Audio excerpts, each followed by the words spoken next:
Has anyone seen Melody Brown? On July 12, 2019, 25-year-old Melody Brown disappeared from her residence. When police came to investigate, there was evidence that she had left on her own accord. Her backpack was gone, as well as her wallet. However, she never returned, and there were no charges on her debit card. Melody Brown is 5'4", with hazel eyes and black hair. Her backpack is gray with hummingbirds on it. Her diary was recovered on the side of the frontage road of Highway 16, but we haven't found any other of her effects. Sadly, the case has gone cold. We do not have high hopes that she is still alive, but we're hoping we could be wrong. We're asking the public if they know anything about her disappearance. We've also decided to publish a few entries from her diary, in case anyone has perhaps come across someone mentioning these circumstances. Entry 1. I heard it, that horrible noise, like the radio static that screams at you, followed by the screeching sound that is reminiscent of an internet modem in the early 2000s. In ways I cannot explain, the sound is spine-chilling. Perhaps it's because the emergency sound is often associated with one of the most terrifying scenarios possible, an active Amber Alert. I feel like a heartless fiend for disabling that alarm. It is entirely possible that my deliberate ignorance of an Amber Alert could be the reason an abductor gets away with a hideous crime. They could drive right by me and I wouldn't know it, because I choose not to know it. I can't help it. Whenever I hear that sound, I lose reason. I go insane with fear and freeze up. The chill down my spine feels so real, it sends an odd shock down to my legs. The physical therapist said I had sciatica, but this doesn't explain the fact that I only get this when I hear that horrible alarm. I'm no doctor, but I'm doubtful that sciatica is such an acute condition. I've disabled the alarm on my phone with a guilty conscience. Still, I'm relieved that I will no longer be tormented by that horrible noise. Entry 2. Something is wrong with my phone. That wretched alarm went off again, despite my disabling it yesterday. I screamed in terror at the dinner table during my usual Sunday visit, which of course prompted the entire family to stare at me, as if I was going insane. To be fair, I do go insane when I hear it. Still mortifying, however. The shock down my legs lasted longer this time. It was more powerful as well. What is wrong with me and that noise? I should look into getting a new phone tomorrow. Hopefully that will make this nightmare end. Entry 3. I bought a new phone and disabled the alarm. Just in time too. The sound was driving me so insane. I was seeing blurry silhouettes of human-shaped shadows out of the corner of my eye. I also felt a sensation, as if I was being watched.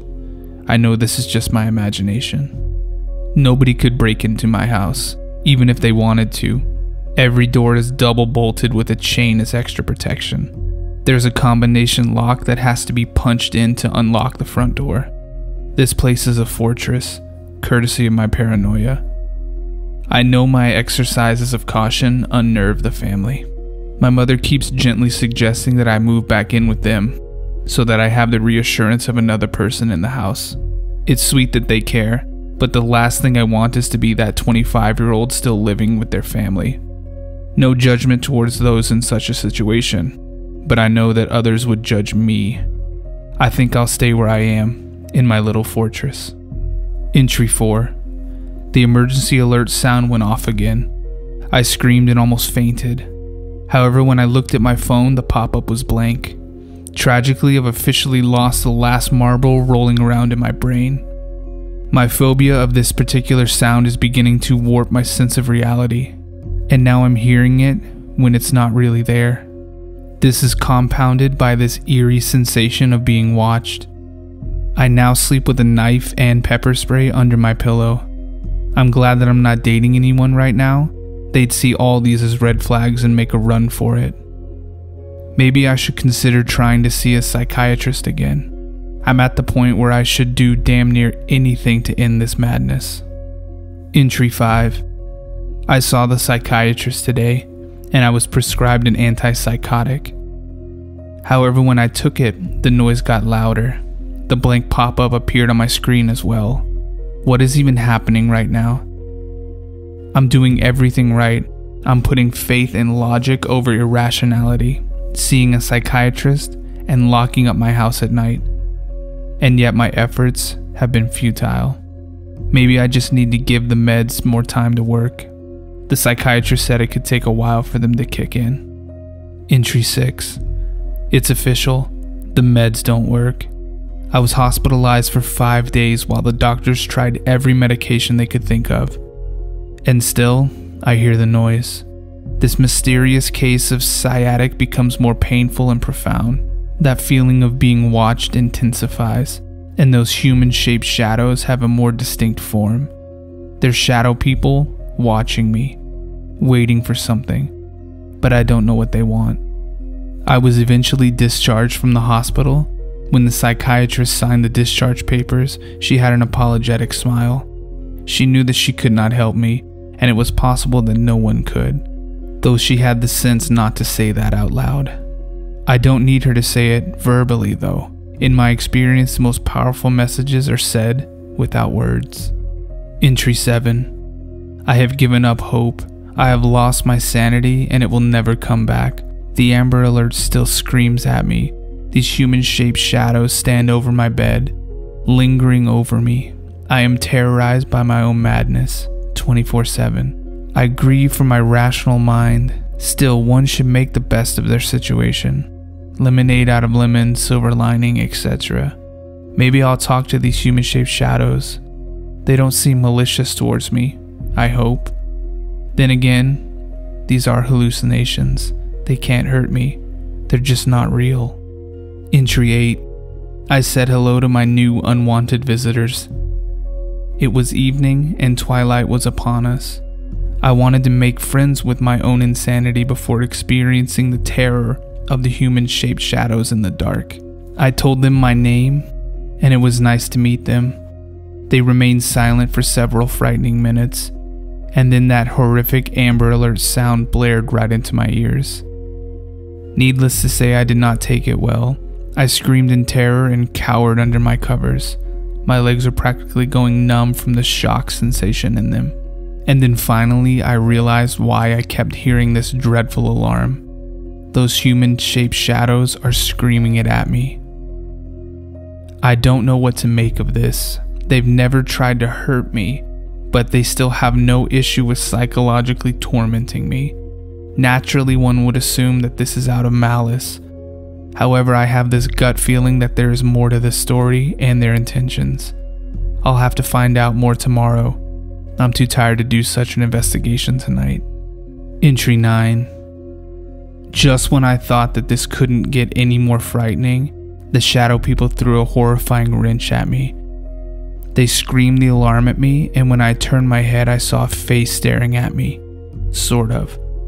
Their faces were sketches, fixed in one expression, this eerily haunting smile, with eyes that stared you down. To my surprise, I was no longer terrified, just bewildered. This had to be the most bizarre thing I'd ever witnessed, a shadowy body with an artist-created face. This odd moment of bravery immediately evaporated when the second shadow person approached me. I knew that face.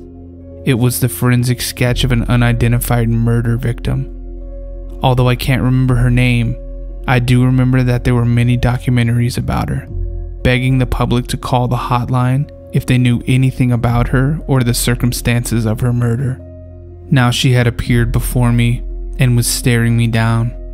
The shock went down my legs and the alarm then blared in my ears, only at a much louder volume. I was afraid I was going to go deaf.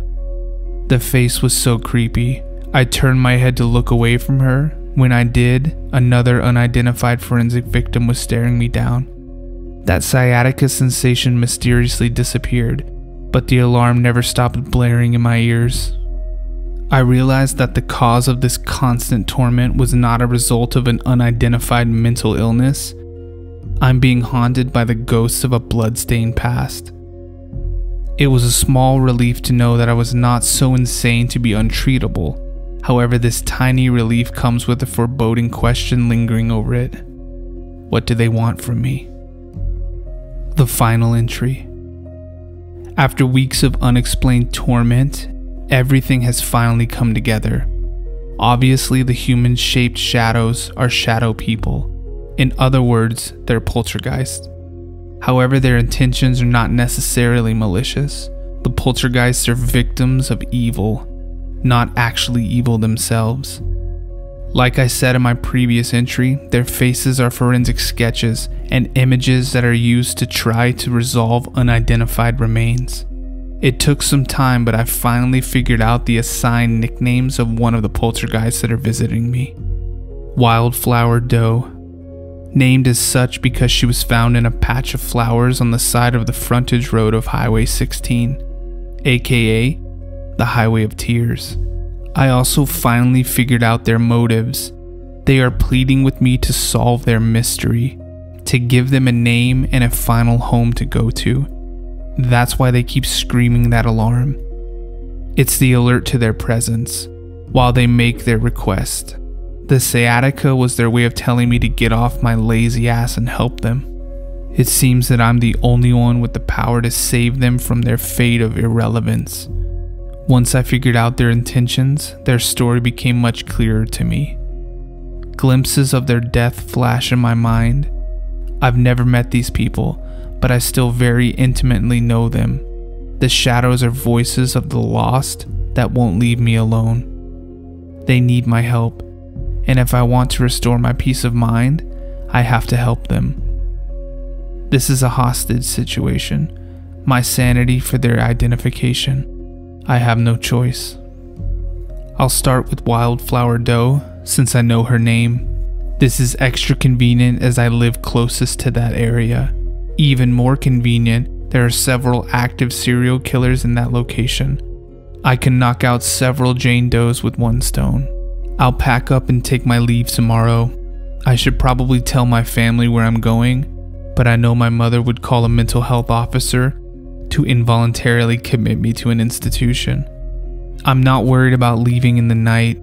I'll be back before they know it. The Highway of Tears was an active hunting ground for serial killers. It's not anymore. I'm unconcerned about that, and I'm delighted to finally have a way to end this insanity. This will be a piece of terrifying cake. This was the last entry of Melody Brown. She disappeared the next day and hasn't been seen since. Anyone with information of Melody Brown's disappearance is asked to call the hotline number. However, please do not take matters into your own hands and search for her alone. There is a slim possibility that she is correct in the cause of her descent into madness, but she was deathly wrong about one thing. There are several active serial killers along Highway 16. We've only managed to catch 2 of the suspected 10 in that area. While the case of Melody Brown is tragic, it is not worth losing your own life over. The best way to help solve the case is to come forward with any information about her disappearance, and let the FBI do the actual survey of the area. Her diary is a perfect example of what happens when you take a dangerous investigation into your own hands.